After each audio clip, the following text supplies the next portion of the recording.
when getting what you needed from the store wasn't very convenient. Aren't you thankful times have changed? Now you can go online and find more stuff quicker than ever before. When you're looking for ministry-related resources or entertainment that's safe for your family, you don't have to scour the internet. The AFA Resource Center has so much of that and more all in one place. Resources.afa.net.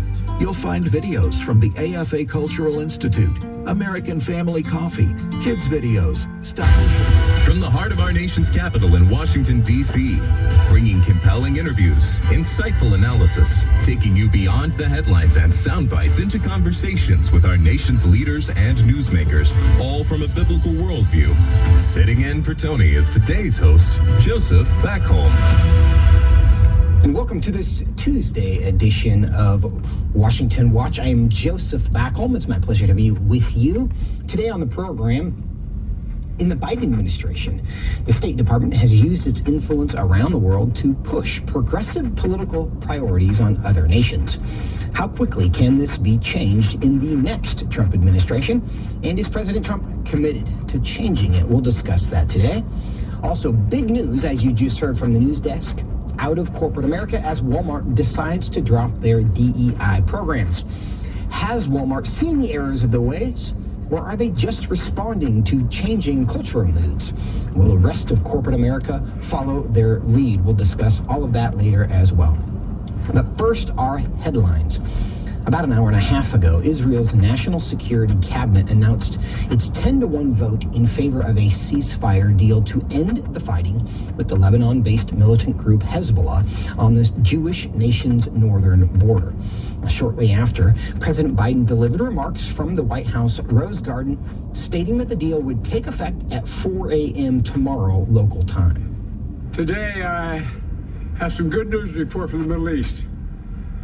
I just spoke with the Prime Minister of Israel and Lebanon. I'm pleased to announce that their governments have accepted the United States proposal to end the devastating conflict between Israel and Hezbollah. So what does this mean for Israel and the multiple front war that it's been fighting since October 7th, terrorist attack by Hamas? Joining me now to discuss it is Congressman Keith Self, who served our country for 25 years before retiring with the rank of Lieutenant Colonel. Today, he's a member of the House Veterans Affairs Committee and the Foreign Affairs Committee. He represents the 3rd Congressional District of Texas. Congressman Self, welcome back to Washington Watch.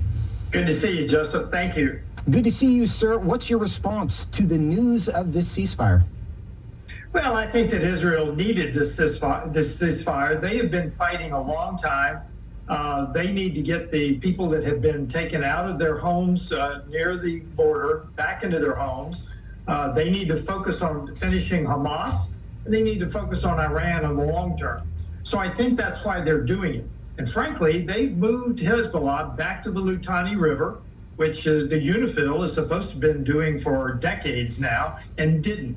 So they have simply reestablished the United Nations line at the Litani River, and Hezbollah will stay behind that now. So I think Israel needed this, and I think it's come at a good time for them to focus on the broader picture in the Middle East. So do you think the timing of this is a function of the fact that Israel feels they have accomplished their mission with this conflict with Hezbollah? I think that's entirely reasonable because they have destroyed a lot of their leadership, and they've destroyed a huge percentage of the missiles that Hezbollah had. We used to hear that they had 150,000 missiles targeted at Israel, and I understand that they've destroyed a large percentage of that. So yes, I believe that you can make the case that in the short term, they have accomplished their mission. Do you think this ceasefire announcement will have any impact on their ongoing conflict with Hamas? No, I think they will continue to defend themselves over the long term in Gaza against Hamas, and eventually they may have to turn to Iran to take care of Iran providing weapons and support to all of the proxies in the region of Israel. So no, I think they've done what they need to in Lebanon. I think they will turn their attention back to Gaza. They'll give their armed forces a rest, and they'll focus on the broader picture. I actually like this. I don't think Biden gets any credit for it at all. but I'm glad that Israel is taking time to rearm, rest their troops, and get ready for the future. Well, I want to explore that comment you made there about Biden not getting any credit for it at all. And of course, he'd like some credit as he kind of moves out of office. But we know that there just was an election and the Trump administration is moving in. Some people think the Trump effect, quote unquote, is having a lot of implications even before he takes office. Do you think the recent election results were relevant to the timing of this ceasefire? Absolutely. We're seeing it around the world. Canada and Mexico responded within hours of his threat of tariffs. Back to Hamas. Hamas said we need to end this thing quickly right after, I think it was literally the day after the election results were known. So absolutely, I think that the Trump effect, people are realizing that Trump is serious this time in reestablishing the credibility of the United States around the world. So we've got world leaders flying in to visit with Trump. So absolutely, the Trump effect is real. So yes, I do. Do you think the ceasefire will last? That's a great question, Joseph. And frankly, the children in all of the surrounding areas have been indoctrinated for so long to hate Jews, to hate Israel. This is what they face in the future. How long will it last? I have no idea. Remember, Hamas said, if you leave us in place, we will do October 7th. Time and time and time again. So you have a great question. Long-term, meaning years from now, 5 years, 10 years from now, I don't know because of the indoctrination of the children in these areas. Yeah, and that is, of course, that's a millennia-old problem at this point. We know that this conflict, while there are modern versions of it, is far and away not a new challenge, one that we will continue to have to deal with, unfortunately. But I'd like to turn our attention to another conflict, the one in Ukraine. Russia said today that retaliatory actions are being prepared after Ukraine struck Russian military installations with more U.S.-supplied longer-range missiles. Now, do you think that's saber-rattling from Moscow, or is it a cause for real concern? It's a cause for real concern across Europe. I think that Europe is the one that is poking the bear in this case, and I just hope that Putin is very patient until Trump gets into office, because it looks to me like the European allies, along with the Biden administration, with the ATACMS can't get to Moscow, but they can certainly get deep into Russia. Britain and France have allowed use of their similar missiles. So I think that we need to be very careful, because this is the possibility of a mistake. And major wars start with mistakes. If you think of the lead up to World War I, the lead up to World War II, there was this, you called it saber rattling, but these events that happen, and eventually a spark, either a mistake, the attack on Pearl Harbor, which was intentional, but this lead up to this time period, these next 2 months, is very concerning to me. And I hope again that Putin is very patient with what our European allies are doing. We do not want to provoke a wider war. We need to get Trump in there to settle this thing quickly. Well, as we know, the Biden administration has changed some policies by supplying these longer range missiles, and they say they're doing that in response to Russia's importing of North Korean troops. Do you believe that? Is it Russia's change that has led to the Biden administration's change, or is there something else going on? Well, I'm not sure that's, no, I don't believe that is true. Now, the ATACMS that they provided can get into the Kursk area, which is where Ukraine invaded, and a little bit further. But no, I don't believe that the North Korean troops are the reason. So I would say the North Korean troops are there to provide manpower for this slog that the Russians are doing. They are greatly depleted. The Russian military is greatly depleted. There are estimates that it would take them 10 years to rebuild their military. So if they are cornered, and you know what a cornered animal is like, they're desperate. Do not push a cornered animal, because Russia is desperate today. And frankly, I like the Danish model that the European allies are asking Ukraine to build their own weapon systems, because Ukraine factories are working at about a 30% capability. so they can build more weapons rather than supplying them U.S. weapons, which we may need in the future in our focus toward China. So I like that Danish model that they're talking about. Let the Ukrainians build their own weapons systems. We've seen throughout this conflict in Ukraine that the Biden administration has provided support, but not all the support they could. And they seem to want to give Ukraine enough to defend themselves, but not necessarily enough to win, because there's always been this fear of escalation. Has the Biden administration gotten over that fear of escalation in the kind of waning hours of their administration? I think they're in panic mode. They will do anything to keep Trump out of office, and I believe this is another effort to do that. But frankly, you're exactly right. For years, they gave them enough not to lose, not enough to win. You're exactly right. So now and since the election, they've made this decision. I see it as the panic mode to do something, just like they did on the border. They're in the panic mode because Trump will take office on January the 20th. I think this is a move of desperation to try to get something stirred up on the European continent. Well, expand on that if you would, to get something stirred up, because obviously Trump is going to he is going to go into office, and so he is going to be determining the U.S. policy in the region. What do you think the Biden administration fears at this point that has driven them to really make some significant changes in their policy? Well, they have said all along that they support Ukraine, but as we just discussed, they've not given them enough support to win, just enough to drag out the war. Why is that? Is it the defense industrial base that simply wants to sell more weapons? The problem is our defense industrial base cannot supply enough for a major regional war in the Pacific. We can't transport people there, even much less the weapon systems. We measure our guided missile systems in numbers of weeks, not months, not years.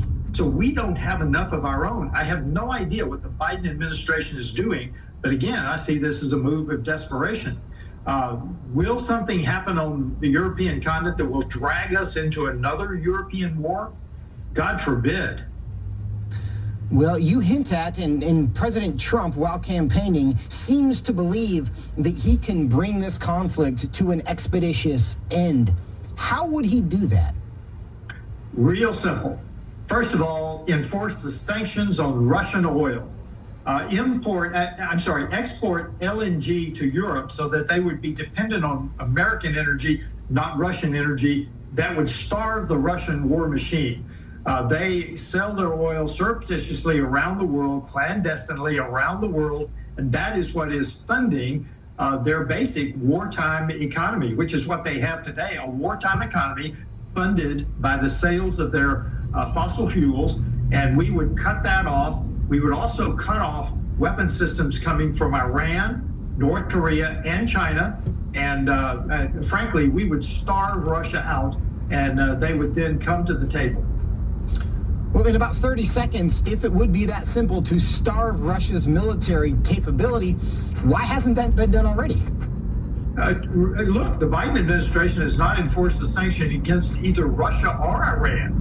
Take Iran. They had $4 billion when Trump left office. They now have like $100 billion in reserves. Why? Because we don't enforce the sanctions on Iran oil export that we should be enforcing. We can also starve Iran. But Russia is what we're discussing here. We could do it very easily. Just cut off their exports, enforce the sanctions around the world. And I think Trump will probably do that, along with us pulling our gold, our liquid gold out of the ground. I think we'll put a quick end to this. That would be good news for all of us. Congressman Keith Self, thank you so much for your time. Thank you. After the break, the woke-oriented foreign policy of the Biden administration, is it about to end? We'll discuss it when we... Jesus said in John 15, "These things I have spoken to you, that my joy may remain in you, and that your joy may be full." In 2024, in these divided and uncertain times, how can this be possible? By abiding in Him through His Word. At Family Resource Council, we want to help you do that, which is the reason for the Stand on the Word Bible reading plan. In just 10 to 15 minutes each day, you will have read the entire Bible in just 2 years. But more importantly, you will be abiding in Him daily. Find our Bible reading plan at frc.org/Bible. And join Tony Perkins each weekday for a 10-minute devotional inspired by the daily reading and designed to encourage you on this journey through the Bible. Listen on Apple Podcasts, Spotify, and YouTube.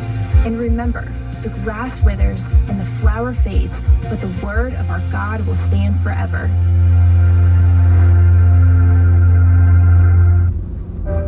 Here's a moment of hope for your home with Jerry and Becky Drace. No one likes to be forgotten. We all need to know that we're not alone in life. We have a God who loves each person as though they were His only child. Hard to believe, isn't it? So listen to Isaiah 41, verse 10. So do not fear, for I am with you. Do not be dismayed, for I am your God. I will strengthen you and help you. Children are especially susceptible to being afraid. They may feel lonely or isolated. Reassure them with Bible verses that help them realize that they may feel lonely sometimes, but they're never alone. Our Lord is always right with them. They are never forgotten. Learn more about the ministry of Jerry and Becky Drace, including evangelism with integrity, devotions, articles, and more at hopeforthehome.org. This has been a moment of hope for your home.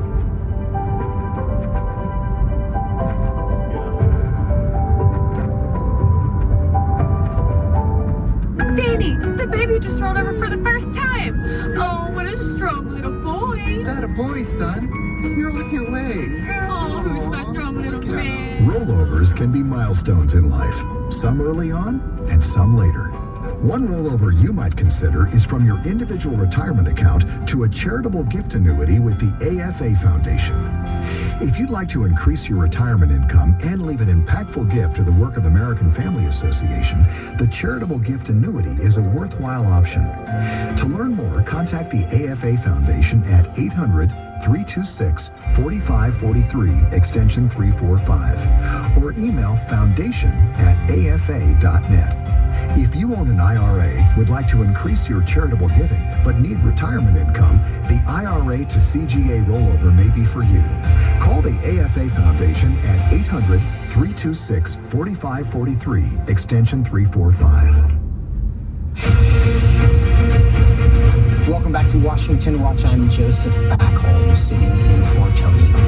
Yesterday on the program, we talked about how the incoming Trump administration can refocus the Defense Department back toward its mission, which is to provide military forces needed to deter war and ensure our nation's security. Now, of course, that's not the only department that's lost sight of its mission because of a focus on left-wing ideology. And today, we want to turn to the State Department, which is supposed to work for the benefit of the American people and the international community, but has also been skewing toward fringe aspects of U.S. domestic social issues and away from enduring core U.S. values. How has the Biden administration deviated, and how can we course correct? Joining me now to discuss this is Dr. Eric Borden-Kircher, a research fellow at UCLA's Center for Middle East Development. He publishes extensively on Middle East politics and U.S. foreign policy in the Middle East. Dr. Borden-Kircher, welcome back to Washington Watch.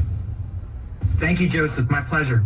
Good to have you. Now, before we get into the State Department discussion, because I know you care about such things, I'd like to get your quick take on the ceasefire agreement between Israel and Hezbollah. I was very surprised by the announcement. I didn't think it would happen. One of the key things I think we need to look towards or keep an eye on is the Lebanese state. The Lebanese state is very weak. It doesn't have the ability to basically enforce its laws throughout its territory. The most obvious example is the fact that Hezbollah does what it wants. It launched a war against Israel without the input, without the support of the Lebanese people. So therefore, going forward here, if this ceasefire comes to fruition, I think the big question is how long or if it will be maintained. And ultimately, that's going to be up to the Lebanese state if it can do its job. Historically, it has not, so I don't have a whole lot of faith in this lasting very long, and I think we will witness further rounds of violence. Well, it is concerning because, of course, it's a long-term problem. But for now, we're going to turn to the subject of this segment, and the reason we brought you here today is about the State Department. And how would you describe kind of the priorities of the State Department under the Biden administration? I'm sorry, it froze there for a second. Joseph, can you repeat the question? Sure. How would you describe the priorities of the State Department under the Biden administration? I think they've often been out of whack. They have focused on issues that really do not advance our national interest. They, in the long term, I think ultimately create more problems than they resolve. They push us away from opportunities and prosperity, which is one of the key fundamental issues in regards to what U.S. foreign policy is supposed to do. It's supposed to protect our country and further our interests, further our prosperity. And by focusing on these woke, or in just a more greater sense, a progressive kind of orientation, it hurts us. It hurts us with our allies particularly. And I think it is a waste of time. It's a waste of energy in regards to the U.S. government and particularly the State Department. Do you have some examples of how that has played itself out? How has the State Department attempted to kind of export progressive politics around the world? Well, for example, the president has created offices within the State Department, like special representatives, like envoys. He has the ability to do this. He has the power to do it. And for example, there's a woman in the State Department, Desiree Cormier-Smith, who is a special representative on racial equity and justice. And she has gone around the world, proclaiming, celebrating these DEI elements, emphasizing diversity, equity, inclusivity. And so, for example, she's gone to places like Jordan as someone who studies the Middle East, and she goes into Jordan and she lectured the Jordanians on inclusivity in regards to their African population, which makes up like 2% or less than 2% of the population. So it raises the question, it's kind of like, what are our priorities? Where is our money? Where are our energies best used? Dealing with a country like Jordan and then focusing on 2 to 1% of the population doesn't make a whole lot of sense. She's also done this in Europe in regards to the Roma people. And, where is the U.S. interest, national security interest in regards to addressing the Roma people? Why is this a priority? Why is American tax dollars being put towards these kind of agendas? And one of the things that this does is, and I think this has come out in some of this reporting that the New York Times has refused to publish, is that it creates more friction often within these countries than ameliorating problems. And kind of getting back to the question you asked at the beginning of the segment here in regards to Lebanon, it extenuates divisions. Lebanon is a very divided country. It is a country that actually has institutionalized these diversity, equity, inclusivity by incorporating all the religious communities into the government. But by doing that, it has created a weak sense of nationhood, and you get a lot of feuds between various communities. So instead of bringing nations together, what it does is it starts to slowly pull them apart.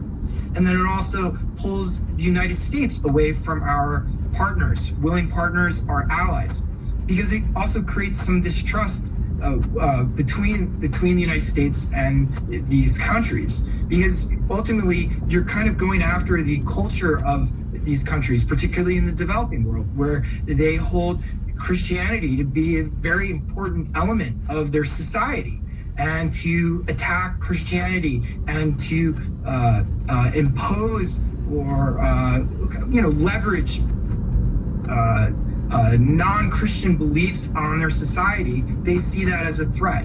And the leadership sometimes sees this as a threat as well, because leadership in some of these countries derives legitimacy through their culture. So they see this as an attack on their society.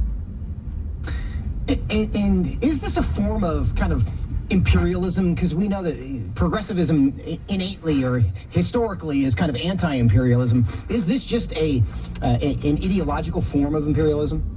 Yeah, I agree with what you said.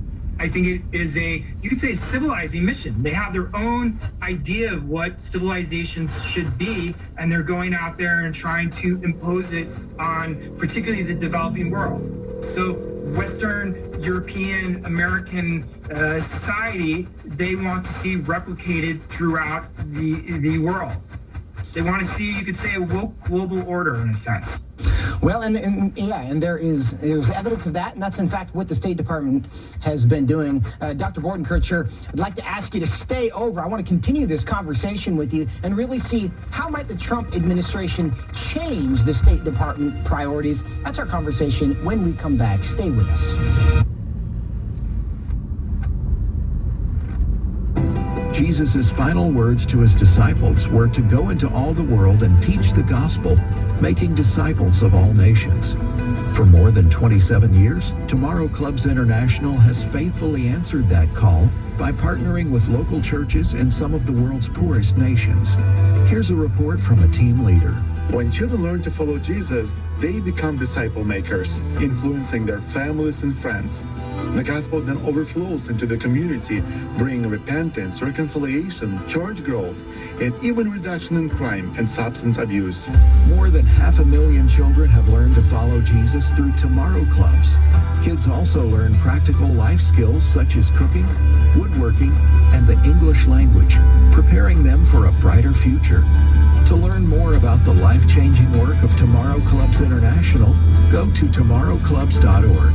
That's tomorrowclubs.org. All gifts are tax deductible. Your Caregiver Minute with Peter Rosenberger. Very few world leaders have the place in history that Winston Churchill does. But he once said this, and I think it is poignant for us as caregivers. We are masters of the unsaid words, but slaves of those we let slip out.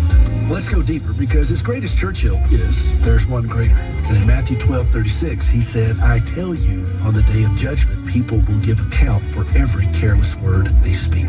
There's too many things competing for shelf space in our brain, and our mouth serves as a pressure valve to let some of that out, and we say things that we really, really should not say.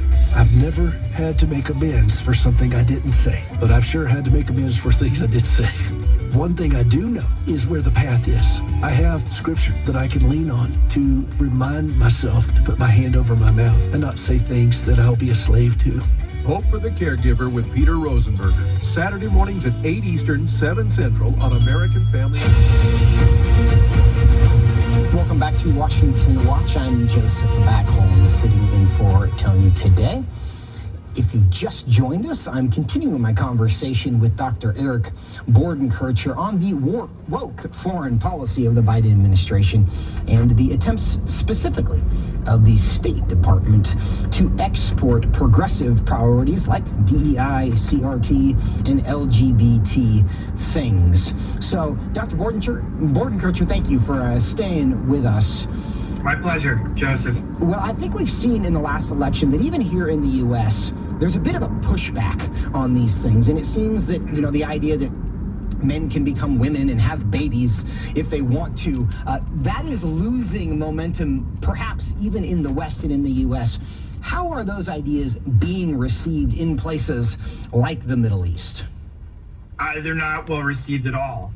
I think the Biden administration has focused a lot of this woke stuff on Africa, South America, and part of the